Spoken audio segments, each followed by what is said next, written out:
Ever feel like you're totally lost when your kid just loses it over something that seems, well, kind of small to you? Yeah. Like a total meltdown, and you're thinking, really? This is it? Uh-huh. Well, good news, folks. Today's deep dive is gonna hopefully give us all a new way to see those moments. Okay. Maybe even some tools to handle them better, Right. We're diving into This How to Sing Child Has Fun. Oh, by Carol Stock Kronowitz. Yep, that's the one. It's full of insights and activities for helping kids with, you guessed it, Sensory processing disorder. SPD. You know what gets me about this book? Kronowitz takes this whole complex topic, right? Sub-CD and all, and she makes it, like, actually understandable. Yeah, And you can use it. she gets it, Yeah. like she gets what it's like to be a parent in the trenches with this stuff. Totally. So for anyone new to this whole thing, think about experiencing the world. Okay. But it's like this constant barrage of signals. Okay. They're confusing, overwhelming.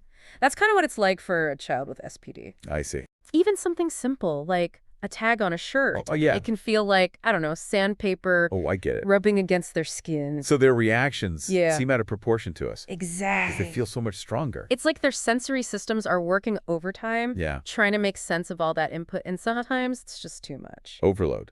Okay, that makes a lot of sense. I keep hearing this term, sensory diet. Yeah, sensory diet. Can you break it down? What does that even mean? It's like, imagine a menu, but for your kid's brain. Okay. Just like we need a good balance of nutrients to be healthy.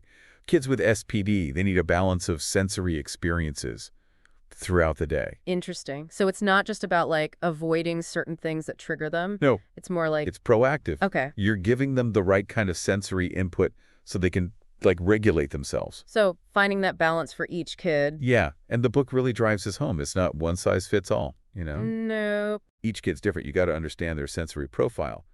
Then you find what works for them. Which brings us to the good stuff. The activity. The heart of the book, right? Using sensory-rich play to meet those individual needs. And let me tell you, I am all about practical stuff. Oh, for sure. Easy to do, Totally. What kind of activities does Kranowitz suggest? Give us the goods. She's got this framework Okay. called SAFE. Safe. Stands for Sensory Activities for Everyone. Ooh, I like that. And it really hit me, because it's not just for kids with SPD. Really? It's for all kids. Hmm. These activities, they enrich everyone's sensory experiences. Interesting. And it helps them, all kids, develop a stronger sense of self. I am sold. Break it down for me. What does safe mean when I'm actually picking activities? First up, appropriate. The activity's got to be right for the kid. Developmentally, Makes sense. and for their specific sensory needs. So you wouldn't give a toddler the same thing you'd give a 10-year-old, right? Exactly. Yeah. You meet them where they're at. And find that sweet spot. Yeah. Challenging enough to keep them engaged. Right. But not so much that it's overwhelming and a boom, meltdown city. You got it. And that brings us to safety, the next part. Okay. The activities, they got to be safe. Physically and emotionally. I said that. Got to create that space where the child feels comfortable, Yeah. exploring their senses, no fear of getting hurt, or, feeling totally overwhelmed. Exactly. Yeah, can we have some fun while we're at it? Oh, absolutely. Good, because the F in safe, fun, You right? got it. And it's key. Okay. If the kid's not into it, they're not going to benefit. So think about what your kid loves, what makes them curious, Okay. and then you build that into the sensory play. All right, so appropriate, safe, fun. What's the E stand for? Easy. Easy. I like it already. The activities should be easy to set up, Okay. easy to adapt, right? Using stuff you probably already have lying around. So we're not talking about like elaborate Pinterest projects here. No way. Keep it simple. Make sensory play doable. Encourage parents to just make it part of life, Love that. No pressure, just simple fun, and it doesn't have to break the bank. Exactly. Now, I know this course is jam-packed with activity ideas, It is. but there's one that caught my eye. It's called the hot dog. Oh, yeah, the hot dog. Tell me more about that. This one's a classic. It's all about deep pressure, Okay. which can be super calming for kids who are like overstimulated, Yeah. or maybe they're seeking that kind of input. You basically roll the kid up snugly in a mat or blanket. So they're like a little Hot dog. hot dog. Now, I'm wondering, that sounds kind of restrictive for some kids, especially those who are sensitive to feeling, confined. Right? What about those kids? Any adaptation? You're right on. Not all kids are going to love being wrapped up tight. You can try a weighted blanket instead, Oh, good idea. or even just piling on some pillows. Oh, I see. Get that deep pressure without that trapped feeling. So it's about observing and adapting. What works best for each child? Exactly. You watch their cues. Okay, makes sense. We've talked about tactile stuff. Uh-huh. What about the vestibular system? Oh, the vestibular system, that sense of movement and balance. Yeah. Super important for development. Think about swings, you know? Oh, the swings. I could spend hours on those as a kid, just swinging back and forth, back and forth. Right. There's something primal about that motion, you know? It is, there It is. taps into that vestibular system, helps us understand where we are in space, how our bodies are moving, Okay. and how to coordinate those movements. So it's not just fun, it's like building those essential skills. Exactly. For walking, riding a bike, Whoa, okay. even just sitting still in a classroom. Huh. It all connects back to the swings. It does. And for kids with sensory processing issues, that vestibular input, it's gold. Okay, I'm listening. It can help regulate their arousal levels, help them feel more grounded, organized. That makes sense. Now, not everyone has a swing set in their backyard. True. What are some other ways to tap into that vestibular system, provide that movement input? Kranowitz has a ton of creative ideas, and we're going to dive into those next. Okay, so lots of creative ideas for getting that vestibular input. Spill the beans, I'm ready. All right. Remember we were talking about swings? Uh-huh, good old swing. She has this one activity. It's called, get this, swing, bat, and pitch. Swing, bat, and pitch. Okay, I'm intrigued. So picture this. Kids lying on their tummy on a swing, Okay, got it. and they're batting at like a plastic jug sitting on a trash can. Oh my gosh, I can just imagine the giggles. Right. Total giggles and a workout, too. For those kids who can't get enough movement, that sounds perfect. What about like the opposite, when a kid's overstimulated, Yeah. needs to chill out a bit? For that, we have Voyage to Mars. Voyage to Mars. Okay, tell me more.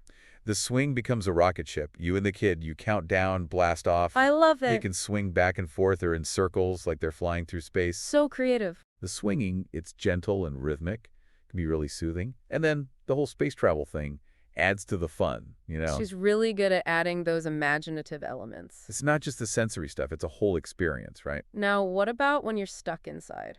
Yeah. Rainy day, no problem. Any go-tos that don't need a whole swing set? You bet. There's the crash pad. It's basically like a giant cushion Okay. or a mountain of pillows. Kids can jump on it, roll around, crash into it. I mean, that sounds fun for anyone, really. Right. Great way to burn off energy. It gives them that proprioceptive input. Yeah, that body awareness stuff we talked about before. Exactly. Plus, it's just plain fun. Okay, so crash pad is going on my list. What else for indoor movement? There's Intertube Sport. Uses those inflatable rings. Oh, like the pool toys. Those are the ones kids can climb through them, roll them around. You could even make an obstacle course. Obstacle courses. Those are a classic for a reason. It's amazing how much those simple activities can do for development.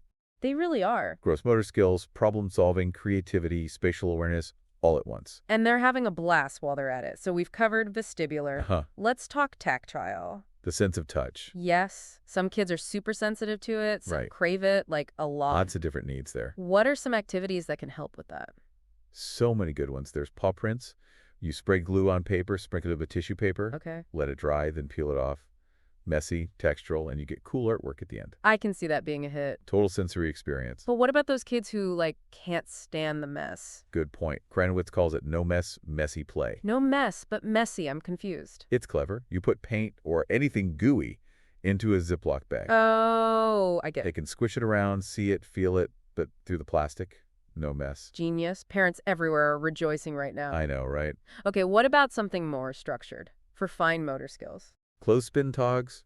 Kids use clothespins to attach scarves, socks, anything really, to a laundry basket. Ooh, that's a good one. Simple, uses everyday stuff, and helps build those hand muscles they need for writing, buttoning clothes, all sorts of stuff. It's amazing how those everyday things can become learning opportunities. It really is. Okay, so we've done vestibular, tactile, we're making progress on the sensory diet. What's next? We can't forget about auditory processing, making sense of all those sounds. Ooh, yeah. That's huge. What does Kranowitz recommend? She's got sound matching. You get containers. Yeah. Fill them with different things, you know. Like beans or rice or something. Exactly. Kids shake them, listen carefully, Okay. try to match the sounds. So simple, but I bet it's really effective. It is. Works on auditory discrimination. And you can adjust it for different ages. I bet you could even decorate those containers, make them super fun to look at, too. Oh, totally. Make it a whole art project. And for those who love music, there's Sensory Symphony. Okay, I'm listening. Kids pick out instruments, play along to different kinds of music, encourages listening, rhythm, creative expression. I love that. Music is so powerful. Now, Kranowitz talks about multisensory activities, right? Yes, combining different senses. What are some of your favorites? Well, we talked about the Zen garden a bit. Oh, yeah, those are so cool. Visually appealing. Very calming, too, I bet. It hits multiple senses. You're feeling the sand, seeing the patterns you make, using your hands to move things around. I'm definitely going to have to try that one. What about something more high energy? High energy. Okay, get ready for vowel movement. Vowel movement. Okay, I'm officially intrigued by all these creative names. It's yoga poses, Oh! but you make the vowel sounds while you do them. Like stretching your arms up to making a long E sound. You got it. Or curling up and making a toe sound. That's so fun. Okay, so we've explored a ton of different activities. You have. What are some key things you hope our listeners will take away from this deep dive into the Addising Child Has Fun? The biggest one, sensory processing is a big deal. It's part of development. Right. And when you support a child's sensory needs, it can make a huge difference in how they're doing overall. And here's the thing. Yeah. This isn't just for kids with, a diagnosis. It's for all kids. Interesting. And maybe even adults too. I like that. It's like we all need to tune in to our senses more, Yeah. embrace that playfulness, create a world that's like more understanding and supportive of everyone's sensory needs. That's what it's all about. And remember, this is just the beginning. Yeah. The book has even more activities, practical tips, advice for parents and caregivers. Okay, so lots to explore. We've covered so much in this part. We have. Stay tuned, folks. We'll be back with even more activities. Yes? More practical tips from the book, and we'll talk about, the bigger picture of sensory processing for learning, behavior, all that good stuff. Can't wait. All right, we're back and ready to wrap up our sensory adventure. What else did Kronowitz blow your mind with? Yeah, it's incredible how she manages to weave in so much purpose with the playfulness. It's not just about keeping the kids busy, right? It's giving them tools to learn, to grow, to really feel comfortable in their own skin. Totally. And one area that I think is so crucial is oral motor skills. Ah, yes, those tiny muscles in our mouths and faces. They impact everything, eating, speaking, even how we handle sensory input. And it's not always a smooth ride for kids with sensory processing differences. You're right. Think about it. Chewing, blowing, sucking, making all those sounds, it takes coordination, control. It does. It's not just automatic for everyone. Right. So how can we help those skills develop and make it fun? That's the million-dollar question. Does Kronowitz have any, secret weapons? She does. One activity that really stood out to me is Cheerios on a string. Cheerios on a string. Okay, I'm listening. Sounds simple enough, but I bet there's more to it. You got it. It's all about fine motor control and hand-eye coordination. Kids thread Cheerios onto a needle and yarn. Okay, I see where you're going with this. It's like sneaking in skill practice without them even realizing it. Exactly. And for kids who really need that oral stimulation, it's a safe way to get that input. Plus, who doesn't love a good Cheerio necklace, right? Right. It's all about those little victories, those I did it moments. They build confidence, make learning fun. Now, if you're feeling artsy, there's Blow the Magic Garden. This one uses those blowpens, the markers you blow through. Oh, yeah, I remember those. So we're encouraging kids to, blow raspberries on paper and call it art. Pretty much. It's a blast, gets creative juices flowing, and strengthens those breathing muscles that are key for speech and oral motor control. And you could even take it a step further, have them draw shapes, letters, tell stories with their Bloken creations. Exactly. It's amazing how she finds these everyday things and turns them into therapy tools. You don't need fancy equipment, just imagination and a sense of fun. Absolutely. And speaking of simple things, bubblegum blow, it's a classic for a reason. Kronowitz points out how chewing gum and blowing bubbles can help with organization, focus, even sensory regulation. Plus, it's just fun. Who knew bubblegum could be therapeutic? But it makes sense when you think about it. Jaw muscles, deep breathing, that oral sensory input. Exactly. And it's so easy to incorporate into daily routine. After homework, during a car ride, Just got to make sure those swallowing skills are solid. Safety first. Always. We've covered a lot of ground, but we can't forget visual skills. They're so important for how we experience the world. And for kids who struggle with visual processing, even simple tasks can feel really tough. It's true. So how do we support those skills in a fun way? Kronowitz must have some tricks up her sleeve for this too, right? Of course. Remember, I spy with my little eye. Oh, a classic. She suggests a variation using a jar filled with different objects. Kids can search for specific things based on color, shape, even texture. I bet you could even take that outside. Nature scavenger hunt. I spy with my little eye. Something green and prickly. Exactly. It works on visual discrimination, attention to detail, and you can even build vocabulary as you describe the objects. I love it. It's like taking these familiar games and giving them a therapeutic twist. It's all about meeting kids where they are, tapping into what they enjoy, and just being intentional about it. Now, for those little builders out there, we've got Box City. Box City sounds right up my alley. Simple as it sounds, grab cardboard boxes of all sizes and let them create their own cityscape. This is bringing back memories of building forts with blankets as a kid. It's that creative construction, problem solving, seeing those spatial relationships come to life. It's hands-on learning at its best. And those multisensory activities, we've touched on a few already. Any others that really highlight that combined approach? Oh, definitely. The sensory scavenger hunt, it combines clues that hit different senses. So like follow a sound, identify smell. Yes. Or solve a tactile puzzle. They lead to hidden treasures. You could do a pirate theme, a fairy garden. I'm already brainstorming. Right. And it gets them moving, exploring, using all their senses together. Before we wrap up, we have to mention the 7 drops. Quantowitz offers them as practical tips for parents. Remember those. Oh yes, those little nuggets of wisdom. So relatable, especially for those tough moments that, let's be honest, we all face as parents. They're reminders to approach those moments with more empathy, to shift our perspective. So, ready for a quick refresher? Hit me with it. Okay, here we go. Drop your voice. Speak softly, even when you're frustrated. Drop your body. Get down to their level. Make eye contact. Really listen.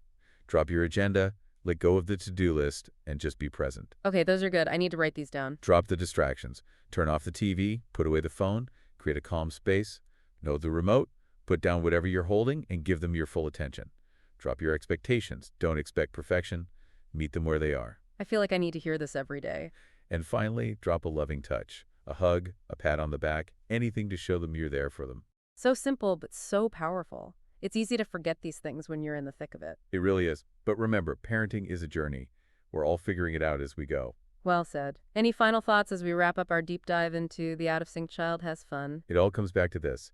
Sensory processing is a fundamental part of development. When we support a child's sensory needs, we're supporting their overall well-being. And it's never too early or too late to start incorporating sensory-rich activities into our lives, right? Absolutely. Embrace the playfulness, the creativity, the flexibility, and watch those kids thrive. And maybe we'll rediscover the joy of sensory exploration ourselves along the way. It's a win-win. That's a great way to put it. Thanks for joining us on this deep dive. Until next time, keep exploring, keep playing, and keep those senses engaged.